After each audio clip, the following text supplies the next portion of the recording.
So we're going to talk more about separation.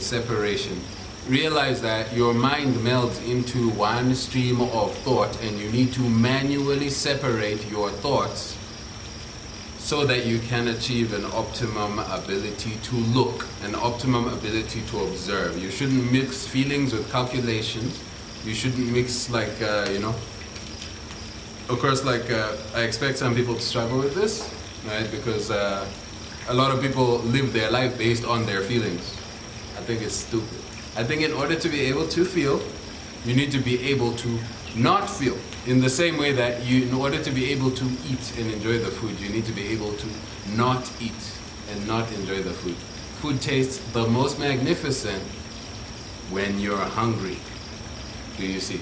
And therefore, life feels best when you have been unfeeling for some time, and then at some point you allow yourself to feel. This meaning, calculate most of the time and then feel at some point, Work in a calculated manner. Realize that when there's an Elon Musk, a Jeff Bezos, any odd rich person, a lot of their life is calculated. The person has a schedule, the person has a theme, a person has a way of operating, right? Which makes separation, which makes discernment, there's an order to it. It's not, I feel like this. This is a childlike thought. Not to call you out or anything, but to tell you. I'm never reserved about telling the truth. So realize that if you're just feeling your way through life, it's childlike. You're allowed, but understand. So the main point I'd like to bring to your attention today is the distinct ability to discern danger, right? And danger is when your statistic, the thing you're measuring against, whether this is income, whether this is productivity within a particular realm, when your statistic goes sharply down, there's a danger present. You need to change modes. There is a predator in the area. It might not be a person, it might be a habit that you have. It might be an element to your nature. It might be the location you're in. For instance, if you are a fisherman and you run out of fish in an area, you need to realize that you run out of fish. You run out of fish by the steep drop in production of caught fish, and move. Do you see? To somewhere else where there is fish.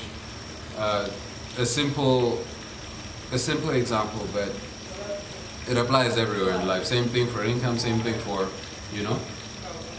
every round.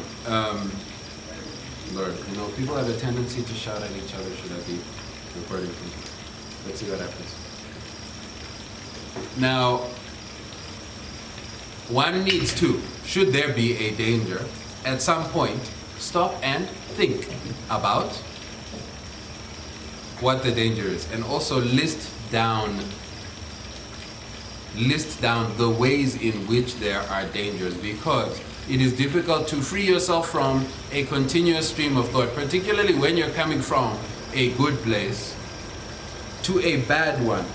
Should you be an aristocrat who lives in a castle? Should you be a rich man? Should you be a king? It is very difficult to understand that you are now in the rural areas and do not have food and have to make a very quick and urgent change to the way that you are in order to keep living. But the thing that will make you able to change from an aristocrat to a pauper out of necessity is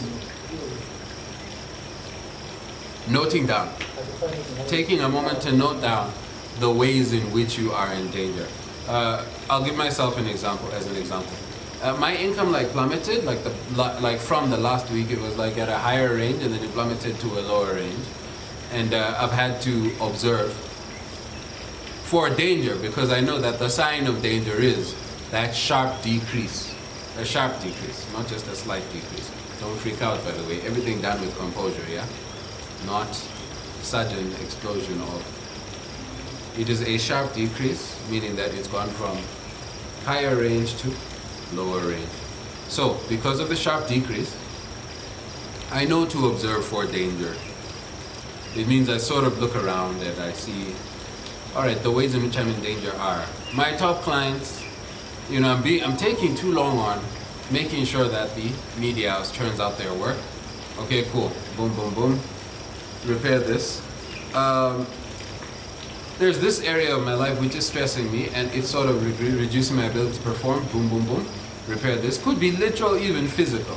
Like for me, it's some of it is physical. I needed to start like fasting and stuff, just so, not and stuff, but yeah, fasting and maybe a mild amount of exercise to liven my body. Realize that your body is also, as a side note, your body is also to a great extent your mind. When you're sick, you become much less smart.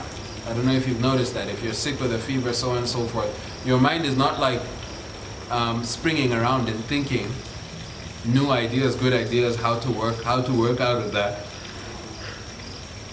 You're just sinking in the pain. So understand as well that your body and your mind are so closely related that to some extent your body is your mind. Yeah? And if you have a super sharp body,